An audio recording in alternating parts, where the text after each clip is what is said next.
St. Nicholas is by far the world's most popular saint. In the Book of Days, which is a calendar of world events published many years ago, it is stated that he probably is venerated by almost as many non-Christians as Christians, and that practically everyone who lives in a civilized country is in some way influenced by this concept. As a historical person, there have been grave misgivings, but these apply to practically all of the hagiology in the Golden Legend or History of Saints. Actually, he was almost certainly Archbishop of Myra, a Near Eastern Christian community. He was born and lived and died in the 4th century A.D. and gained his reputation for benevolence because it was his conviction, as it is in the case of Mother Teresa, that love, virtue, and religion are related directly to the needs of the needy and to the preservation and distribution of this world's goods among those who are in want. St. Nicholas, unfortunately, therefore, seems to have been removed from the hagiology in recent years, and we don't know just why he should be eliminated. He is certainly not any less historically verified than most of the others in this collection of saints. Some have said that it was because his historicity is doubtful. In other words, there seems to be some question as to whether he existed or not. But as long as people in Italy still venerate his remains, it seems as though there must have been somebody there, possibly with that quality, if not the exact personality. St. Nicholas was a man of personal wealth. He did not come into religion as an outcast or for the forgiveness of some mortal sin. He came of good family and brought with him to his clerical responsibilities a substantial income and a basic economic security. But early in his career, one incident occurred which largely influenced our understanding of his personality. It seems among his parishioners, as at that time Archbishop of Myra, St. Nicholas had in his congregation a very poor but fine man with 3 young daughters. Now, these daughters were approaching marriageable age, but they had no dowry, and there was no hope that he could provide any for them. And this meant a very sad and tragic end for these young women in those days. So it came to the attention of St. Nicholas that this was happening. So he got some of his personal money, put it in the purse, and came at night and threw it through the window into the room where the eldest daughter lived. In the morning, the purse was there with the gold coinage. She was able to pay her dowry, and everything came out well for her. When the second daughter came along, St. Nicholas repeated the same procedure out of his own personal income. And it was rather expensive, but he did it. And when the third one was ready, the father was tremendously impressed and deeply indebted to an unknown benefactor. So he secreted himself in the garden of the house on the night that corresponded to the time when St. Nicholas appeared to the other daughters, and concealing himself, he waited. In due time, St. Nicholas arrived with his third purse, and the father came out and threw himself on his knees before the Archbishop. And this scene has been dramatized a great many times in various places. And St. Nicholas simply said to the man, "Tell no one. This is secret. Make any story you want, but never tell them who did it or where the money came from." And the man promised that he wouldn't. And this began the legend and tradition of St. Nicholas as the secret benefactor, the one who was never known, an invisible person who was always doing good in the world. Now, of course, we have all this in our present world living, but are very much concerned over the commercialization of Christmas. And it's possible that we could understand this a little better when we realize St. Nicholas' Day in the calendar of saints was December 6th. He was not the saint of December 25th. The 25th was the sacred day of the Nativity of Jesus Christ. They are not identical events. And in the old way of custom of celebrating them, they were not united. The December 6th is the Children's Day in the old calendar. It was their day to be receiving presents and all that type of thing. It was the children's time, and much was made of it. Of course, in old days, there were no merchants of consequence. Gifts were usually made by hand, and that was the virtue of them. There was the secret coming, however, of a good person, a mysterious person who left goodies and sweetmeats and cookies and fruit for the little ones. In one of my books on Japanese lore and legendary, I have a little story, St. Nicholas Nakamura. And while I dressed the story, rearranged it somewhat, I actually saw the performance that I describe in that story, almost word for word. But it didn't happen in the little upstairs room. Actually, that performance was given in the Imperial Theater in Tokyo to an overwhelming house. Thousands of Japanese people came to see the Japanese celebration of Christmas Eve. And it was the same day, the same idea.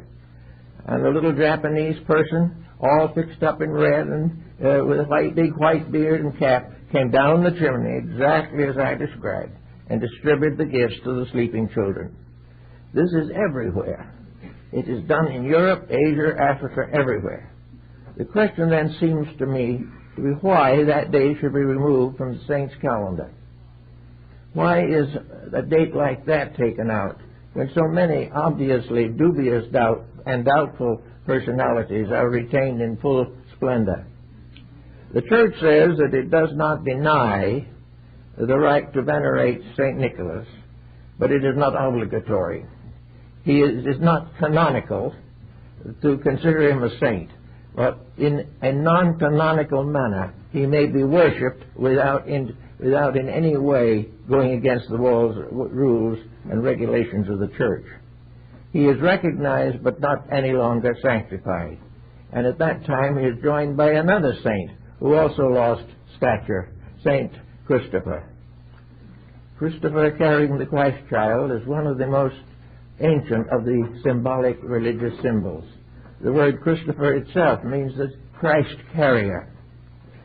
And that a few days after he was officially disclaimed for the calendar of saints, the sale of Christopher medals doubled. Everyone wanted one because he was the patron saint of travelers. And as a traveler, everyone belonging certainly to the Catholic denomination liked to have his medal. So that these shifts and things seem a little unreasonable in the face of our present spiritual needs. That there is a spirit of giving is tremendously important. The Bible and the words of Jesus support the tremendous importance of sharing and giving. And that a symbol of this is being reduced, it seems to me, is unfortunate. Perhaps it lies in a peculiar fantasy that we have developed, to the effect that it is more gracious to receive than it is to give. At the present time, everyone wants things, but very few people want to give very much of themselves. They will buy something and suffer all the miseries of commercialization, but still the heart and soul of giving is one of the difficulties that we are facing in modern life. Today, everyone is becoming increasingly self-centered. We want what we want, but there can be a great deal of misery going on around us which is unfortunate. We're sorry for it. We donate moderately to the charities. But the great spirit of sharing has gradually disappeared from our modern way of life. We begin to doubt humanity. We doubt our relatives. We doubt our friends. All of the beauty of it coming together for something of value seemingly is lost. Now, of course, we don't think of Christmas largely as a merchant's holiday. In fact, it is one of the few occasions in the year in which small business must participate to survive. They depend, as many merchants depend upon the Christmas season to keep the store open. And this is also very unfortunate. So you don't want to say to them, take away all the gift sharing of Christmas. We don't want to say, take away from children that wonderful morning when everything is something supernatural almost is in the atmosphere. But why not go back to the original idea, namely, that gift giving is on December 6th. This is the time. Now, in Japan, they've solved that problem in another way. I happened to be in Japan one day on Children's Day. We have Father's Day and Mother's Day. How about having Children's Day or Family Day or something in which we accomplish what we want to accomplish in sharing? Let children have their Christmas Day, get them the presents, give them to them, do as you please, but separate it entirely from a sacred symbolism, the divine mystery of the Nativity of Christ. We must not continue this way or we're going to lose the whole thing. We are losing more and more of the spiritual overtone in every walk of life. Today there is a reaction against this. For the first time in many years, we see more and more people reclaiming their spiritual heritage or trying to build one in some way and by some appropriate means. But why not do what has been done over there or somewhere else and separate the two occasions? If you declared a Children's Day, the merchants could do just as well, because most of the merchants are not basically concerned with the religious event of what it means. It is an opportunity to supply a need, and they are going to meet that need if they can. But if we have a special time set aside for parents and children to get together in sharing as a special, sacred, symbolic day, if we have a Labor Day, why not have a Family Day or a Children's Day, so that people will get together and symbolize their relationships with each other, that parent and child will come to understand better their places in the great plan of things. And by doing this, we would then be free to observe the real sacrament of Christmas. We know also that from the earliest time, Christmas has been associated with the winter solstice. It has been an astronomical mystery that was studied by the ancients on the plains of Babylonia and in the ancient towers of Chaldea. The vernal equinox is the day that is sacred to the Easter season of Christianity. The winter solstice was the time of the annual birthday of the sun. It was so celebrated in Egypt, India, China, Persia, and among the American Indians and the Central American tribes. All of the years began with this winter solstice, the rebirth of the sovereign sun. This rebirth was the symbol of immortality. It was the eternal promise of the regeneration of all that lives.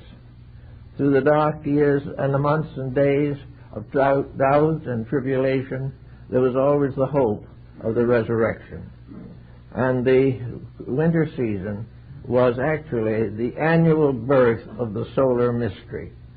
This is represented in the monuments of Stonehenge in Britain and Karnak in France.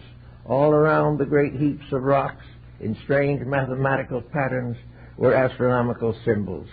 The great pyramids of Giza and other pyramids at Cheops and along the step pyramids of the Nile, all these were actually astronomical symbols. The great ancient observatories in India are of the same. and we find the same also true in China. In other words, we have a symbolism of an old man with an hourglass being led away by a little child. And the old man is the old year. It has just come to an end.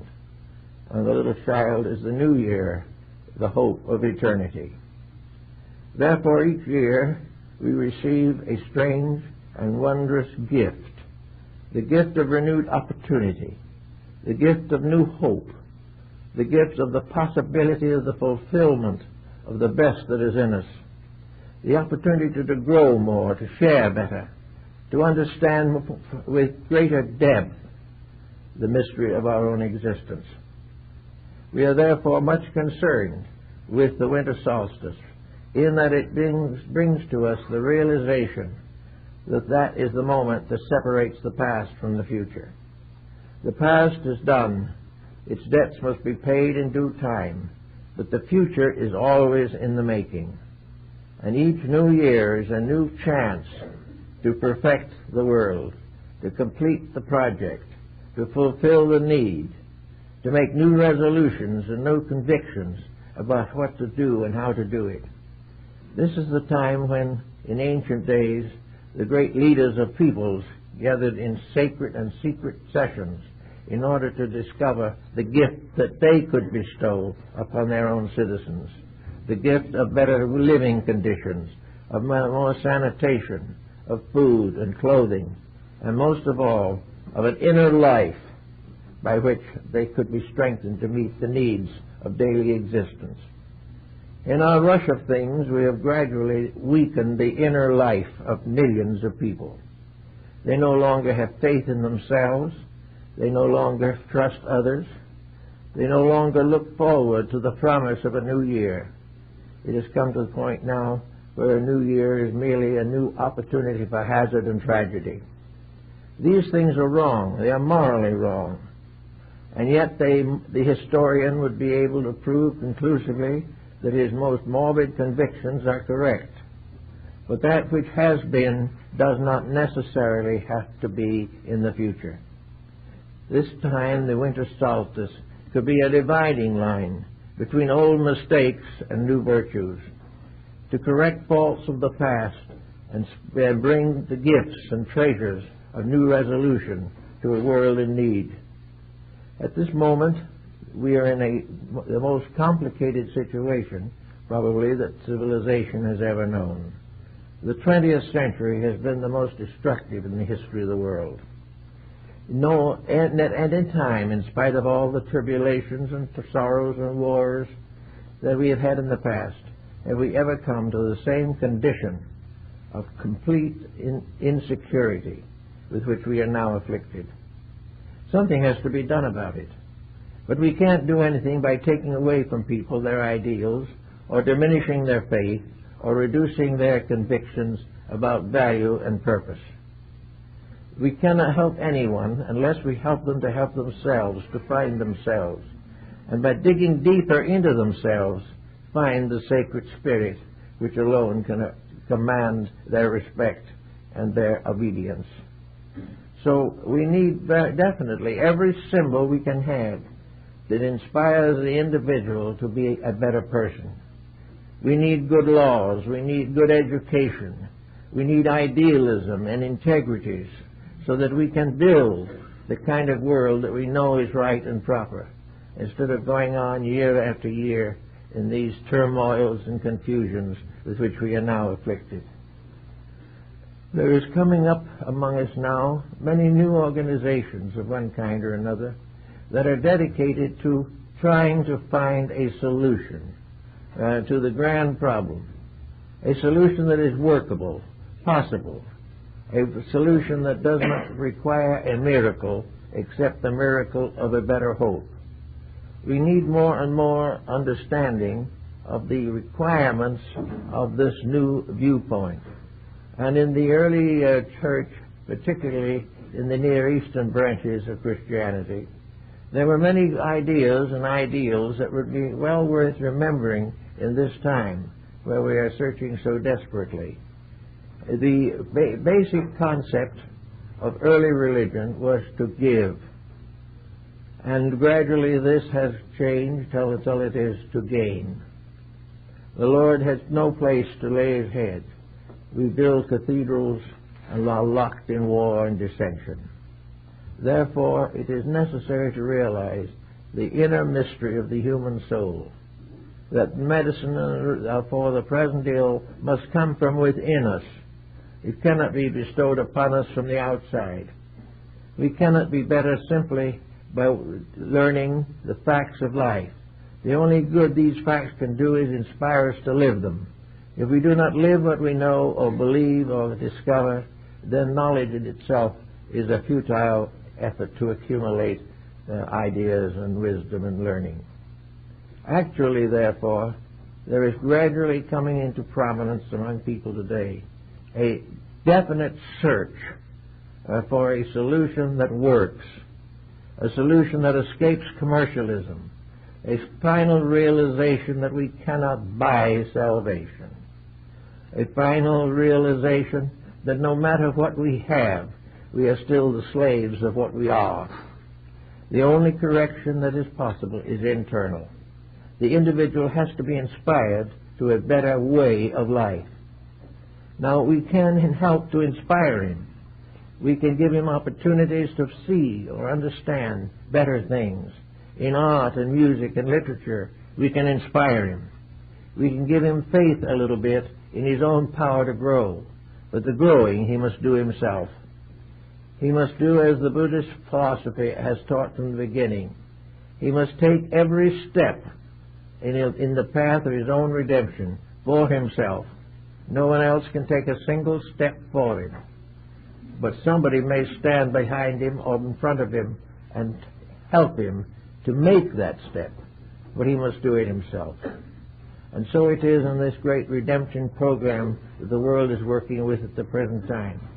No matter how many reforms we legislate, no how many offices we create, or how many laws we enact, the solution to our problem lies definitely within ourselves. It lies within that part of ourselves which has gradually been neglected. Partly the part that is religion, which is the spiritual communion of the individual with something superior to himself. Part is in family, where once the family was the sacred institution, where all worked together for a common good. Now these families are scattered about and break up almost as quickly as they are formed, many of them at least. Then we find that now the exploitation of our vices. We find that everything we do wrong becomes business for someone else. And little by little we are contaminated by our own weaknesses, which are more and more profitable to those who are most dangerous to our survival. Narcotics, alcohol, all these things are exploited. Everything is profit. We need another kind of profit, one that brings tidings of better things to come and better states that are. Therefore, it is up to us as persons to begin to do these things that are necessary. It is one thing to accept a doctrine and another thing to live it. We can say an individual should be honest, but unless this is something that makes us honest, even as we think about it, nothing changes in society. We all, each one of us seems to feel that he is uniquely privileged to do as he pleases. If he wishes to dislike, he has a right to do so, even though he may proclaim himself to be an intensely religious person. So the religious individual, as we know him now, is full of the same faults as those who have no religion. It is quite possible to be a kind of spiritual materialist, one who talks of faith, can document faith, but does not live it. So these all call for very careful thinking now in this particular time when we are coming into one of the most critical periods in the history of our country and of the world in which we live. It is coming to the point now where faith must find its way into our personal lives. And in a sense, we need a kind of St. Nicholas in ourselves. We need a spirit of generosity, a spirit of gratitude. We need to have something which is appealing to us as children, We are all children. The only ones who are grown up are so uncomfortable about it that we don't want to quit or do anything like it. We want to be children. We want the open eyes, the open laughter, the open hearts of children. We want to do the nice things of life. We want to take care of our loved ones. We want to see that the hungry are fed and the roofless have a shelter of some kind. We want to be more and more conscious of the needs of each other and less conscious of our own bank accounts. And yet this doesn't change. In fact, in spite of the thousands of editions of the Bible, selfishness is greater today probably than ever before in history. Selfishness is a means of survival in a materialistic atmosphere. And yet this very materialistic atmosphere, dominated by the selfishness of people, is bringing about the tragedy that we fear. We fear the breakdown of our own social society. We feel the breakdown of our own sense of values. We realize the need of building more prisons when we already have more than they ever had in the world before. We are constantly under the threat of war, under poverty, unemployment. We are seeing more and more corruption on every level of living, from the highest to the lowest. And yet, with all that, we must go on. And the only way that we can go on is to realize that evils are on the outside, but there is an eternal good on the inside. And it is this eternal good that we must turn to, this internal good that we must strengthen if we are to survive. Each person must work out his own salvation with diligence. There is no other way. We cannot save each other, but we can make it easier for each individual to save himself. We cannot do the growing for another person, but we can protect that person while he is growing and give him the advantages and the privileges which he needs. To do this, we've got to change the point of view from that of forever receiving to the point of view of forever giving and sharing. Our whole economy today, the answer to it must be, how much can we give? How much can we afford to make at the expense of each other? And that isn't too much in these days. With the population of the world reaching 6 billion, with our natural resources dwindling, we are considering ourselves to be enlightened because we invent computers and explore space and find new chemical dyes and compounds and do various remarkable things. We are not progressing. We are becoming more complicated, more dependent, and we are making great inventions that could be of the greatest value, but we immediately pervert them, distort them, turn them to some selfish end, rather than permit them to do their service to humankind. I think that St. Nicholas has been always represented as a spirit of giving.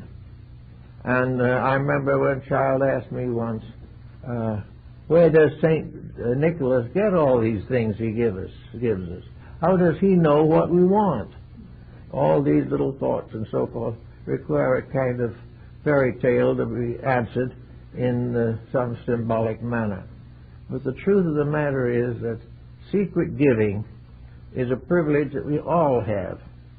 We can all do things that are gracious. I had a friend come in not too long ago who was having domestic trouble, very much in difficulty. They have joined a church recently, and I'm greatly hoping that this new affiliation will give them the courage and wisdom to live better. And so this problem came up of the particular disadvantage or difficulty which the person was suffering from, an antagonism, an animosity that was deep set over a period of many years. I said to this person, will this new religious affiliation permit you to reconcile this? Can you honestly say that you're over it? The person said, no, we just don't touch that point at all. We're going to do all we can to be good, but we're not going to change our dislike to the person who has grieved us or done something we don't want. We won't stop gossiping because we'll have nothing to talk about if we do. All these things tell us that the individual is searching for something better but he's holding desperately to the ills he has known all his life, to continue and perpetuate these types of things. And all this becomes part of his journey through the world. Now, St. Nicholas in Europe was never just what we have here. St. Nicholas in Europe was often symbolized by a clerical figure. Very often St. Nicholas or Santa Claus or Kris Kringle wore the robes of a prelate.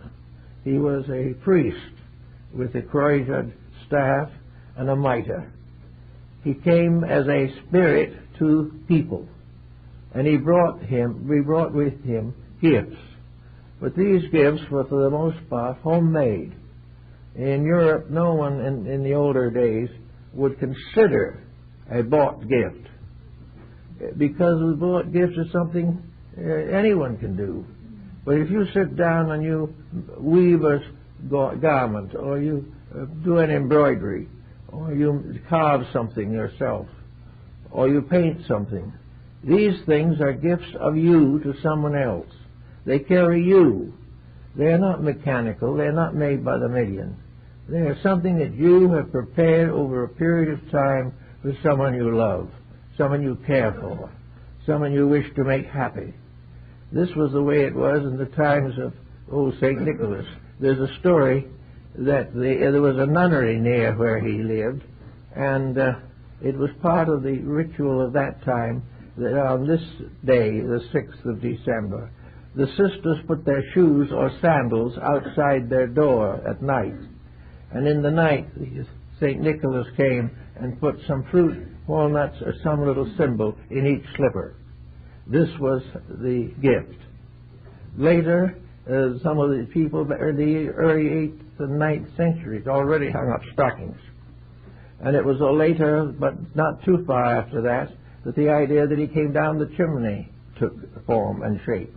But these were all devices to signify an explanation for a very simple fact, and that is secret giving. Instead of saying, I gave it to you, to the child, it was recognized as a gift of the divine to the human. It was really secret giving because it came from a secret level of yourself, not from the outside personality that carried the pocketbook, but something inside of you was a secret giver.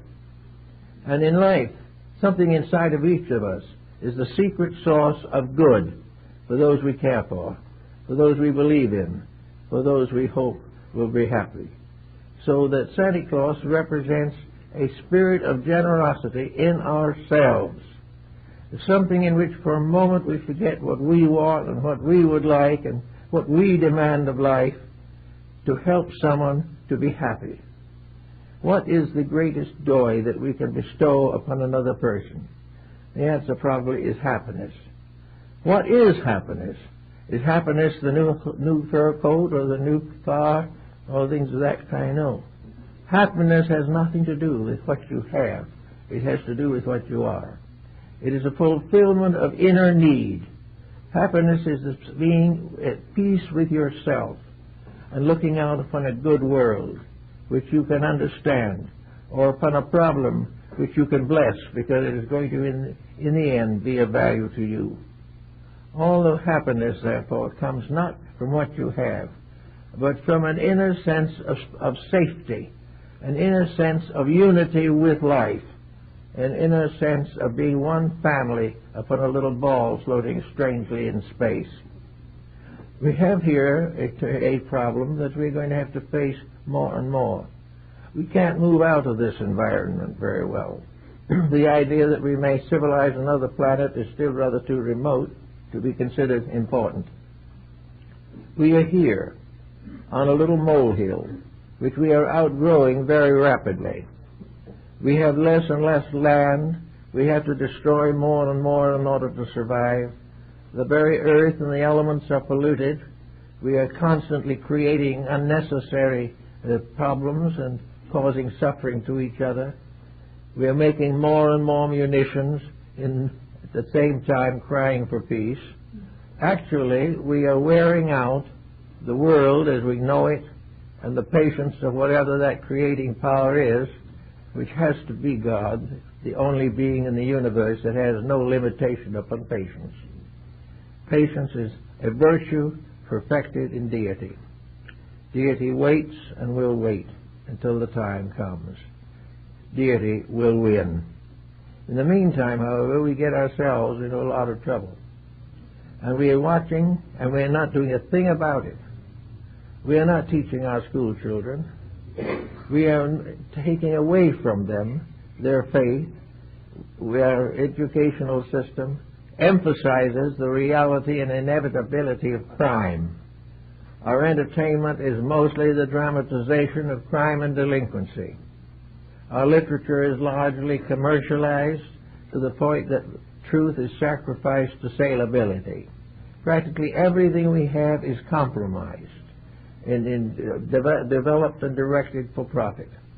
As this goes on, we're going to get in trouble, because there just isn't enough of everything to do what we're doing with it now.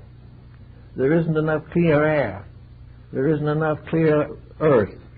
There is not enough clear water. All these things must be conserved instead of wasted. But in order to conserve the resources of our planet, we must overcome our own selfishness and self-interest. We want everyone to economize except ourselves. We want to continue to do as we please, waste as we please, and worry as we must. All this is something that around this season of the year we should give a little thought to. We should realize that regardless of all the schemes, plans, legislations, and legal patterns that we set up, that the actual problem is to learn to respect one another, to learn the hope, faith, and love are the only solutions to the human dilemma. Until our faith is strong enough to change our conduct, nothing will change. And if only when our love expands to include all that is necessary for the security of the whole world, will our love be a medicine against the ills of the day. There is no way in which we can continue to be self-centered without becoming ultimately self-destructive. Now, when we say self-destructive, we don't mean that the individual who fails is going to cease, but he's going to carry forward with him the karma of his own conduct. He is going to continue to perpetuate here and hereafter the problems of his own nature. He must come back again and face what he has caused. And it would be much nicer if he could come back to a world that is already better because he has made it better before he left. We have now, in the next 10, 20 years, most people have a good, reasonable life expectancy. It would be a good plan to sit down very carefully and look yourself over and look inside. See just what's in there. See what you might consider to be your greatest virtue. Are you cheerful in times of trouble? Are you inclined to avoid responsibility? Do you hate easily? Do you forgive slowly? Do you have anybody in your life, anywhere, living in this world, who you would not invite to your home? Do you know anyone who is gone, who is remembered only as a negative and destructive memory? Go through these different things and weed out the attics and basements. Get rid of all these things that prevent the individual from growing and becoming better, and in this way helping to build a better world for everyone. The world's happiness is vested in each individual citizen. Confucius said, the security of the empire depends upon the integrity of the home. Do we have solid homes? Why do we not have them? It's largely because we do not want the responsibility of them. We want all the fun and none of the work. We want to avoid and evade the responsibilities and obligations of maturity. And what happens? The trouble sets in. And little by little, we find our own personal securities swept away because of the collective destruction. Now, the saints became symbols of those persons who were martyred because of their dedication to good. We have an excellent reputation for destroying our benefactors. Most of our great teachers have been persecuted. Many of them have been executed. And many others have been simply ignored or ridiculed. We have very little gratitude for anyone or anything that invites us to grow. We do not want to grow by effort. We want to grow by miracle. Now, this brings the religious problem strongly into focus, and I think we should mention it. Namely, that there is no trick by means of which you can escape the normal responsibilities of life. You cannot intellectualize your way out of your own conduct. You cannot follow some system that makes it unnecessary for you to improve yourself in order to become a better person. You cannot buy perfection. You must earn it. You cannot buy maturity of insight. It cannot be transmitted by printed page or by voice. It has to be inspired by a devout and honest effort to grow. And when we learn something better and we know it's better, we must live according to it.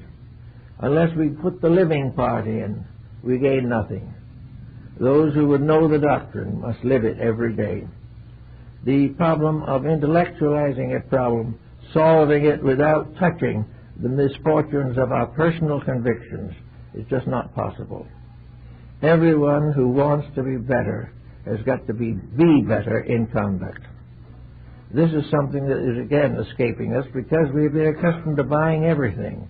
We buy insurance, we buy cars, we buy homes, we buy elaborate presents and gifts, and we expect to buy salvation.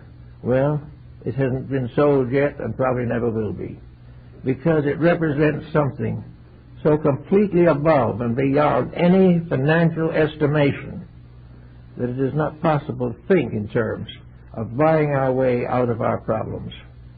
We can learn all we want to, but everything we learn must change us. If it remains simply in the mind as something remembered, it does no good. It is only valuable when it inspires a major improvement in personal conduct. Most of those who are trying today to find answers to their problems are hunting because of desperation. They're already in trouble. They're already utterly confused. They do not know what to do next, so they're reaching out. Unless these seekers actually change their own ways, there is no hope that anyone else can grow for them or bestow maturity upon their own immaturity. Today we have problems greatly with the need for religion for young people. And we have created a code by which religion is persecuted, not necessarily by an inquisition, but persecuted by penalty. We are not taught religion because it interferes with the development of our materialistic concepts. We are not going to be given religious instructions because it might cause us to forget the importance of making money. We're not going to be given religion because ethics makes us unemployable. And there is no penalty for doing wrong. There's only a minor distress if we're caught. The great problem, therefore, is as long as the system itself is completely unreasonable in the face of nature, we are not going to be able to cultivate any virtue that will not interfere with the perpetuation of the problem we're in. And yet we want to change the situation.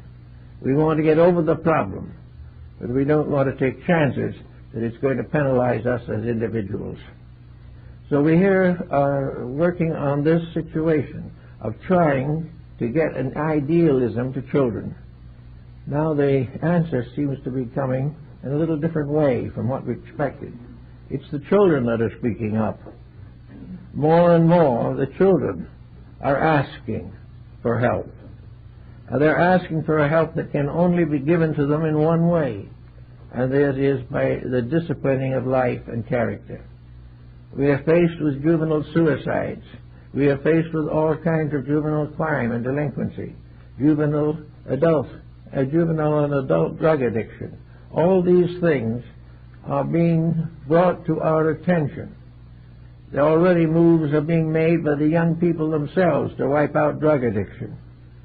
We won't do it. We're too busy or too indifferent. But the children themselves, seeing their own friends collapse, are going to do what apparently the great world of political pressures will not undertake. We are gradually going to find out of our sorrows the answers to our questions. Now, in a few years, we'll be into a new century. More people today are interested in peace than ever before in history, and that is proper. And little by little, the extraordinary examples of corruption will destroy corruption. This is our hope, and it's nature's way of operating. Now, all along the line, we have this problem of the little child leading Father Time into the future. Father Time is not only Santa Claus, so to say, but also it is the Greek and Egyptian god Cronus or Saturn. Saturn, the ancient god, represents eternal law that cannot be broken. Saturn is, as ye sow, so shall ye reap. Saturn is the past, always moving forward into the future, but it is being guided into the future by a small child. For all laws that exist in nature are finally brought to fulfillment by the hearts of children. The child, uncontaminated, is the hope of the future. Therefore, it is necessary that that hope be nourished and chafed, watched, carefully guarded, protected against the corruptions of the time. We should be giving much more attention to children and in their education and their spiritual enlightenment. We have now today at least 5 major religions. These religions are scattered. Most of them are very strong.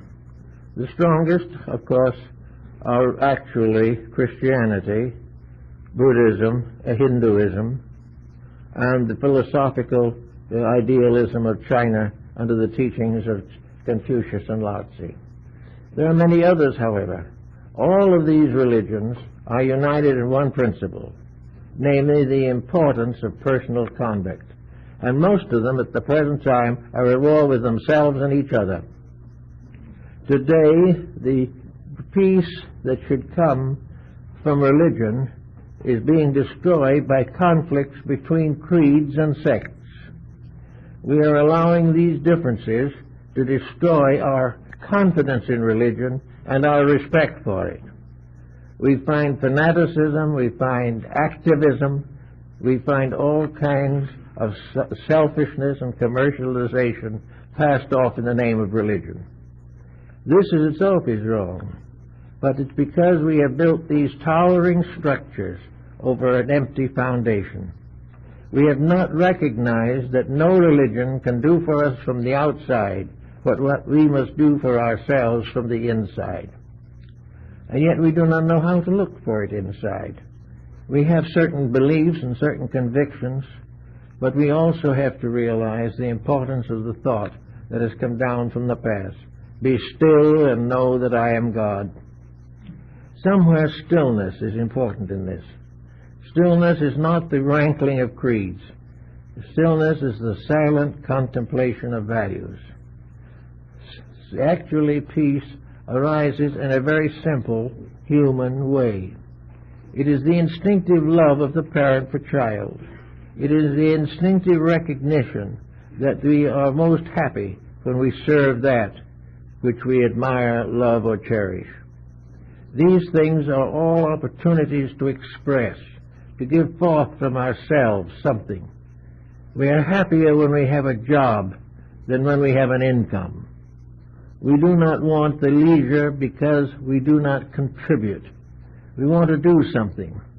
In a world in which there are millions of things to do, many people can't do anything but sit 4 or 5 hours every evening in front of a television, contributing nothing and receiving nothing, just a little bit of value out of all this watching. These people would be happier if instead of listening and watching, they were doing. Something has to be done. Something has to be created. Everything that we do in life has to have some kind of meaning, or it becomes an infinite boredom. And one way, of course, our fathers and ancestors took care of this was very simple. On the day after St. Nicholas Day, when the gifts had all been distributed, the family settled down to prepare for the next St. Nicholas Day.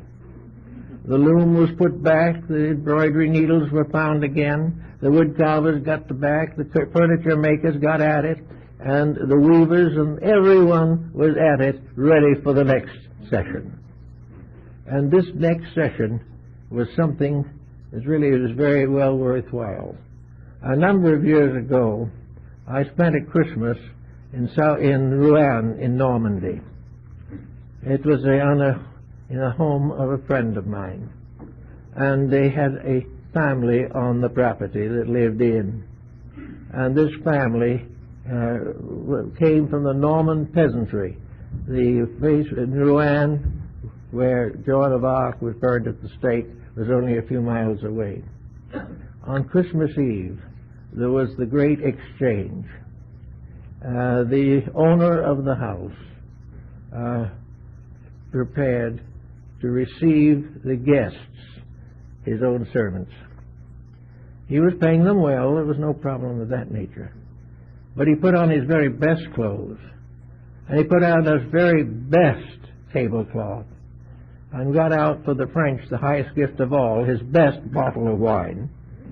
And he prepared and had other people prepare this dinner for the retinue that was to come in. And among those present, of course, there was also his favorite small dog, who had a very special dinner prepared for it also.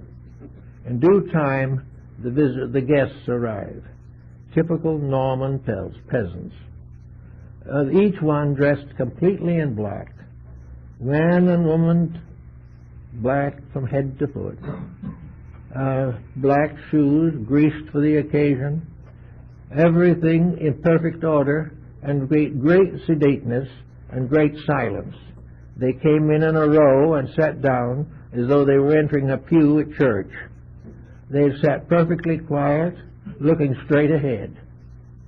There wasn't a smile, there wasn't a glimmer, there wasn't anything that might be somnambulous as far as that's concerned. Then at the proper moment, little gifts were bestowed, things of no value to speak of, but were received with great decorum, great appreciation, all this sort of thing. And finally, it kind of loosened up a little bit, and they all joined in this very good dinner. And before the dinner was over, the lord of the manor had won again his retinue. They regarded him no longer as the lord of the manor, but as one like themselves. He shared exactly in what they did, gave what they gave, received what they received, and encouraged and inspired, and for that evening all was equality. Then after it was all over, everyone was content, the little dog was asleep from overeating, the retinue filed out in the most complete reticence and silence, and returned where it had come. This was the great occasion of the year. This was that moment in which walls and boundaries were all down, where the parlor was the same for the servant and the master, and everyone shared equally in the festivity of the occasion. Had it been any other way, it would have been a dismal failure, for this was the way it had been in Normandy for 1,000 years. And there was something about it that showed that the little things about Christmas, which to them were really sacred. A carol, very definitely in French, a prayer by an elder, and few things of this nature that made it all seem part of a timeless way of exchange and intercourse between people. So it was a very pleasant occasion, because it was very quiet, very serious, very sincere, and yet there was something about it that went through all the barriers of civilization and culture, and everyone was equal, and everyone was happy, and everyone bent back to waiting hopefully for the next year. This has been going on in that family for 15 years when I lived there. Everyone was happy, peaceful, quiet. No vast exchanges of wealth, no expectation of it. Just simply to be together and have a little gentle reunion on a level of absolute equality. And this was the same thing as happened in Rome. For in certain of the festivals in Rome, the master of the house served his own servants, waiting on them at table. This mingling of values was very important. It was part of a symbolism that there is a great equality, and that this equality must be made to grow greater. These things must not be forgotten. They must be strengthened, they must be enlarged, they must be made more powerful in the life of each individual if we're ever going to solve any of the problems that really worry us in life. So now we're coming up to another Christmas, another visit from old St. Nicholas. And as many children have explained it, it's very hard to know how there's so many of them, because there's one in every toy department. There's one on every street corner nearly. But they all symbolize one thing. The little old man with the baggy red suit and the white whiskers represents charity, which in the Bible is built into the word charitas, which means to give. And in the King James Version, it has gradually been changed to love. It is some way a concern which is hard to determine, a concern for those who need, with Santa Claus taking from the rich and giving to the poor, with Santa Claus bestowing all kinds of gifts and causing all kinds of strange things, but the children who receive these gifts by the time they're 5 years old don't believe in Santa Claus much anymore. But what they should believe in is the idea behind it, namely that there are people in the world who want to make them happy. And they want to have them enjoy life and have the fulfillment which perhaps has been denied to their own parents. It isn't just the fact that there is a fabled Santa Claus. It is the spirit of sharing. But the gifts themselves must be something significant. They can't just be something that is broken and thrown away the next day. It has to be a sharing of inner life and inner principle. It must be a giving of the most precious of all things, love and insight. And today we have more neglected rich children than ever before in the history of the world. It is no longer just simply that the poor can't afford it. Surely the poor are with us always. Christ said so. But there are a great many very wealthy children who are poorer than the poor. There are a great many loveless children who have been unloved and never learned to love. All this is part of a fallacy that has gradually dawned on us along with the mechanical age and efficiency and aeroplanes and space flights. Everything that is real is being sacrificed. So you have to say to yourself, in order to discover reality, there is one test. Nothing is real that you cannot take with you when you leave here. And this is a very important test.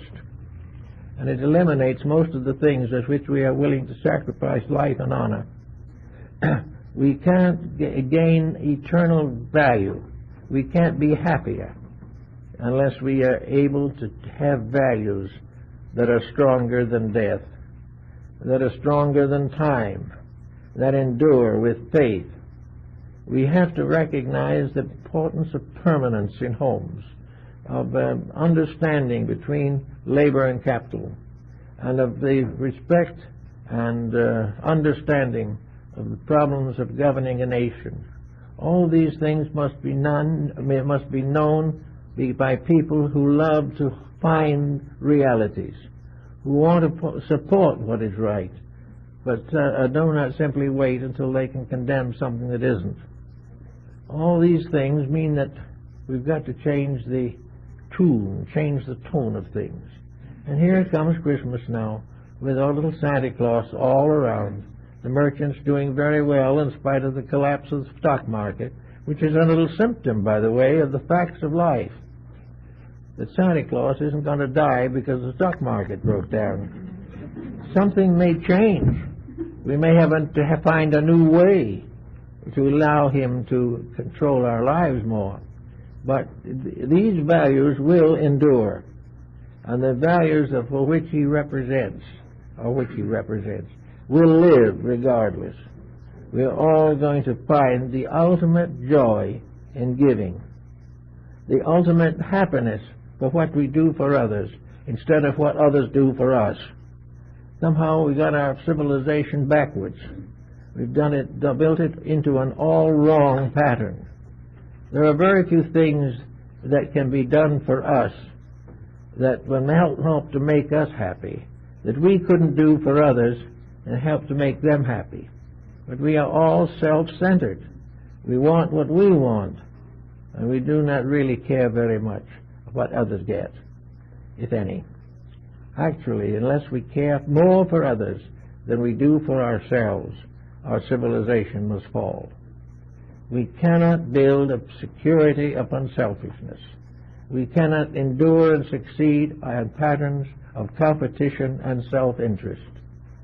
Long ago, our early American socialists declared that we must definitely recognize that selfishness, competition, is the death of trade. Cooperation alone can permit a civilization to grow. Cooperation in religion means various denominations having respect for each other. We remember from the history books the horrors of the Inquisition and the terrors of the Crusades. And yet today we have holy wars involving half the people of the earth almost. The lovers of peace are fighting to the death. Therefore, with all this instruction, with this moral realization, Santa is bringing a large bundle of facts for us to think about. The greatest gifts that he can bestow this Christmas is to open our eyes to the reality and values that come to us from the tragedies and trials of our own experiences. If Santa Claus brings us the key to our own problem, if Santa Claus brings us an answer to our own selfishness, in one way or another, expanding our insights, deepening our understanding, and strengthening our idealism, then Christmas will be great. Christmas will be great if it reminds us of something, if it recalls the greatness of things, if it does what it did for the Romans 2,000 years ago, reminded them of a beautiful earth with flowers and plants and all kinds of creatures, a beautiful world of opportunity, a world that is a garden, and which we are gradually changed into a graveyard by our own misdemeanors.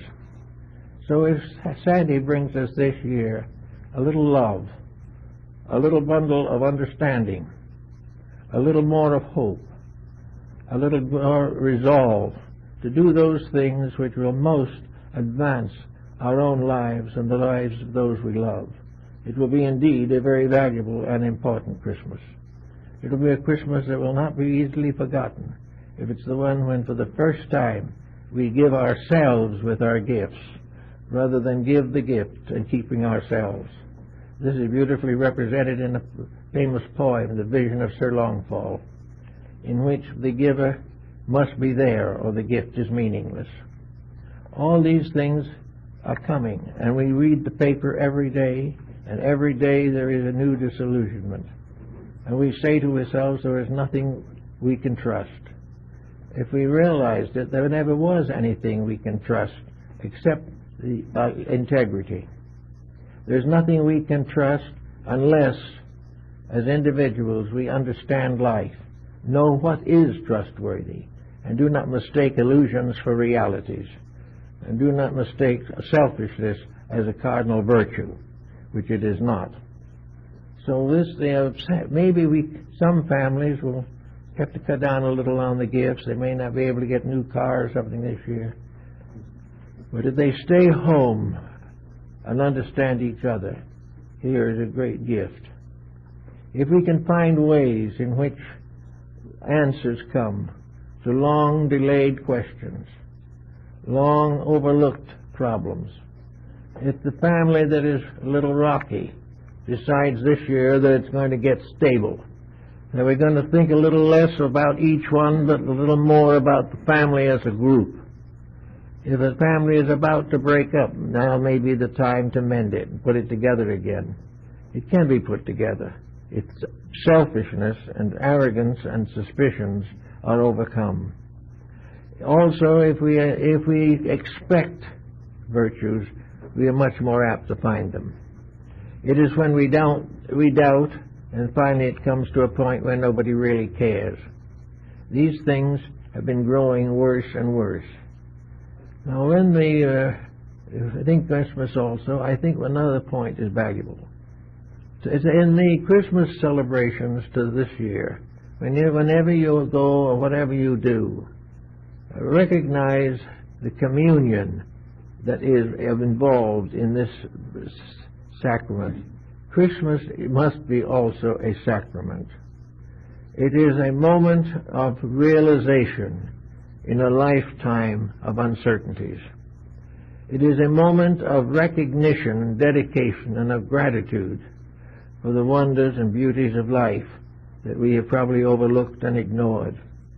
When everybody sits down for a big Christmas dinner, there should be something come out of it besides indigestion. There should be something more valuable, something more important. I think it would be very wise to have some kind of a little service in your own home, at the dinner table perhaps, 2 minutes of dedicated and devout gratitude for the fact that we live in a world where we can do something worthwhile if we want to, where we can help to make things better or leave them as they are, where we can find opportunities to improve the lives of people we know, where we can be closer to our children or our grandchildren or the neighbor's children, that we can do all kinds of things which are privileges and which we have neglected because we've interpreted them as hard work. The hardest of all work is a life devoted to selfishness. There's no reward. There's nothing in it. So in connection with Christmas, let us bear a little bit about the thought that we have been given on the winter solstice the privilege of another year, another lease on the life of our own kind, a life that is limited, a life that must begin and end. But we have another opportunity to grow. We have an opportunity to give something to the service of other people. We have an opportunity to be kind. We have some time in which to learn useful things. And it's not necessary for us to escape on the grounds that if it's any good, it's work. If it's no good to anybody, it's pleasure. This is the type of thing that we have to change. We also have to maybe try and see if we can do a little secret giving to those we know are in real need. Something to give is far better than what we get. All around us now, people are gathering for this type of thing. They're beginning to realize what we've known from the beginning, but no one wanted to believe, that the way of materialism is bad, sad, cruel, and worthless in its larger meaning. There is nothing we can do to the outside world that will do more good than to protect it from our own inroads. We can't add something to the substance of nature, but we can damage our own participation in that substance by our attitudes and conduct. So this Christmas, a little understanding of life, that we have maybe another year, maybe another 10 years, maybe 50 years of further life in this world, years that should be depending upon the circumstances, but by which we have an opportunity to do something that is valuable, something that will make life better for people. If we don't know what to do because we work and we do the best we can, let us make sure that we are doing a good job of what we are doing, that we don't just hate our job and worship only the paycheck, that we really put ourselves to earning what we get instead of hoping that we'll get it for nothing or cutting down on quality in order to increase profit. We can clean up all those little things. Then we can look over carefully the problems of our personal lives. We have hours, many hours, in which to do things. In spite of our feelings on the Muslim question at the present moment, we remember Muhammad's 24-inch rule. We have 24 hours in every day, 8 hours for work, 8 hours for rest and repose, and 8 hours for service. And this is the type of life that is valuable and can be doing something.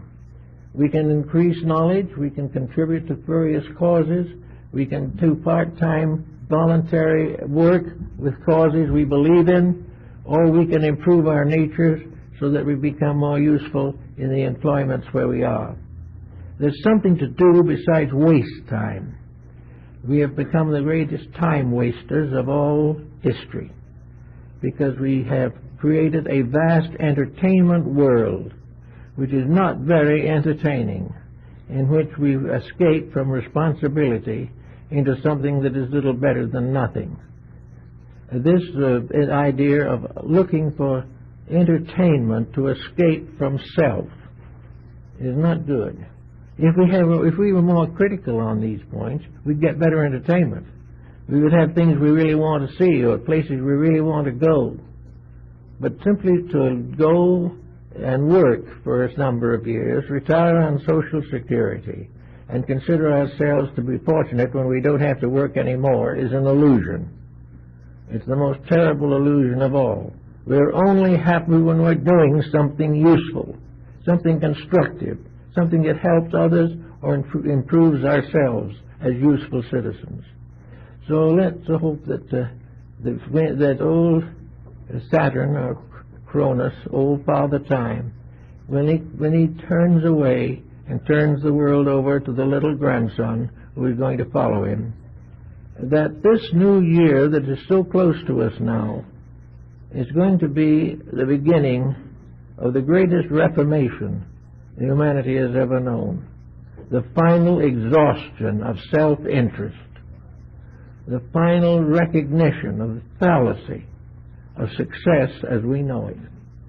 That instead of this type of thinking and this type of building, we're going to get together and try to make this world back again once more into the garden that it was, a beautiful place to come into, a fine place to live, and a wonderful memory when we go. These things could be.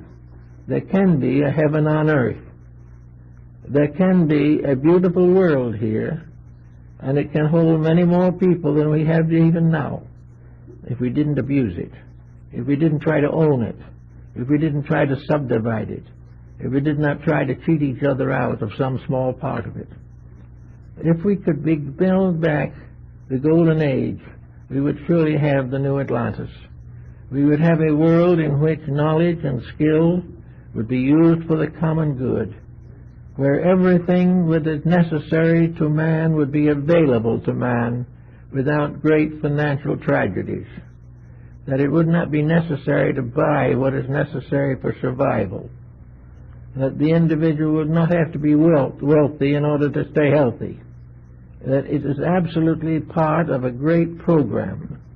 It was part of the entire dream of the ancients back as far as Solon, who was educated in Egypt, that the day was going to come when mankind would restore the world into the beauty that it was, the dignity that it was, and the magnificent opportunity that it affords for the growth and happiness of all the creatures that inhabits it.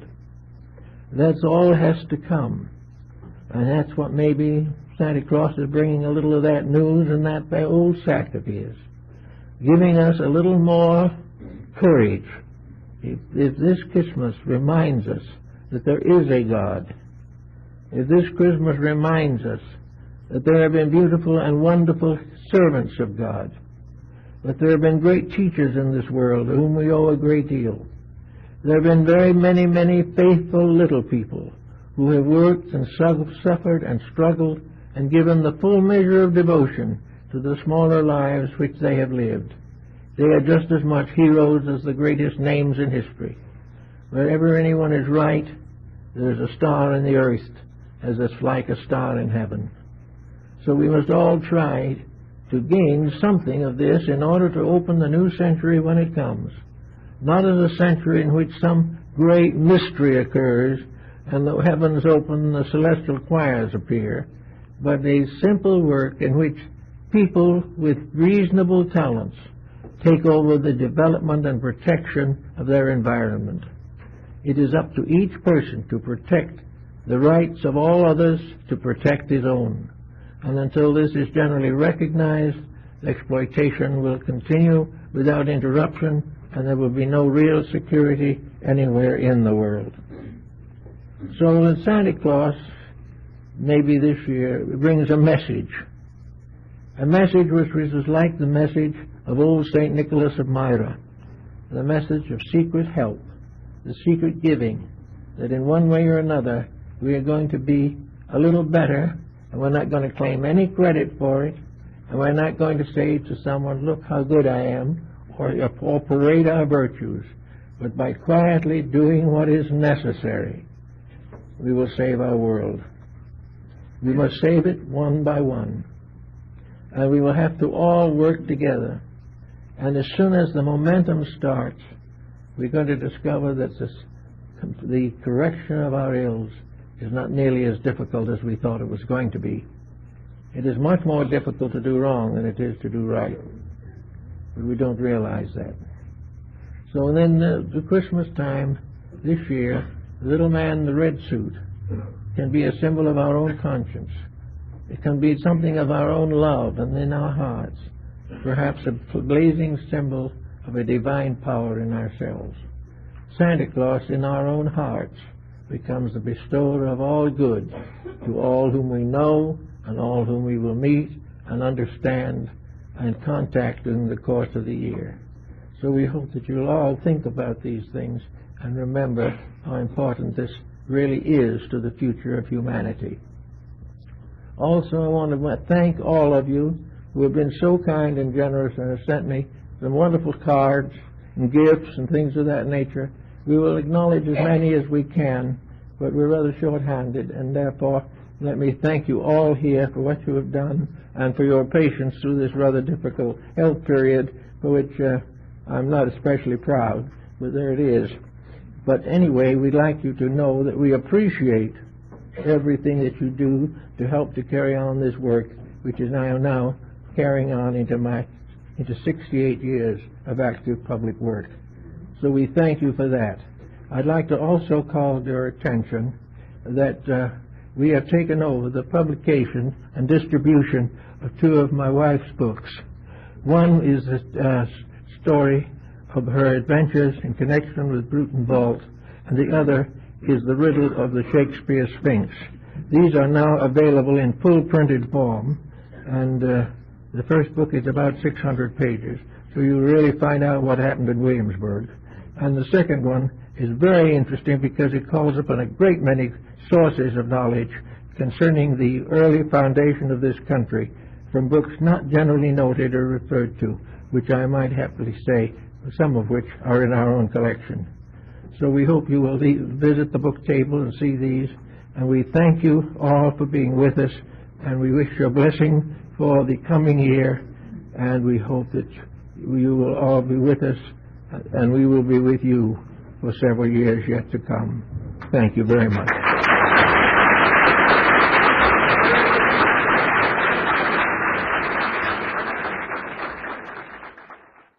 For the forgiveness of some mortal sin. He came of good family and brought with him to his clerical responsibilities, a substantial income, and a basic economic security. But early in his career, one incident occurred which largely influenced our understanding of his personality. It seems among his parishioners, as at that time Archbishop of Myra, St. Nicholas had in his congregation a very poor but fine man with 3 young daughters. Now these daughters were approaching marriageable age, but they had no dowry, and there was no hope that he could provide any for them.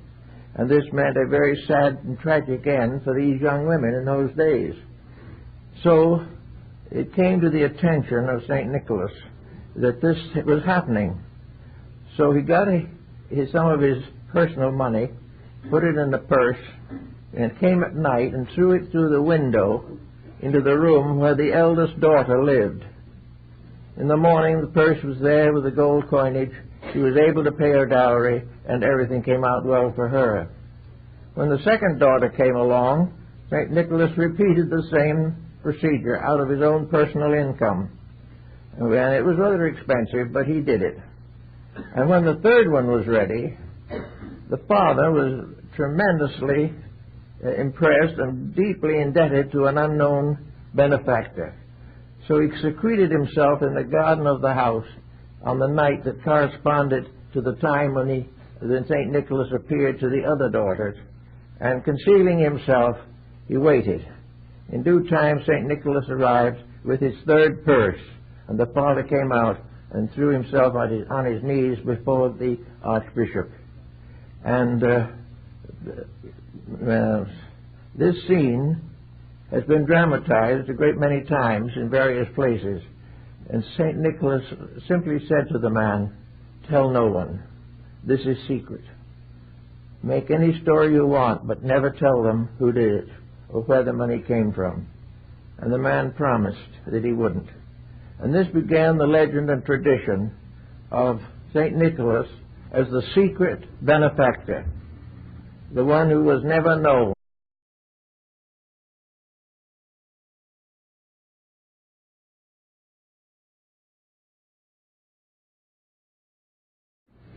St. Nicholas is by far the world's most popular saint. In the Book of Days, which is a calendar of world events published many years ago, it is stated that he probably is venerated by almost as many non-Christians as Christians, and that practically everyone who lives in a civilized country is in some way influenced by this concept. As a historical person, there have been grave misgivings, but these apply to practically all of the hagiology in the Golden Legend or History of Saints.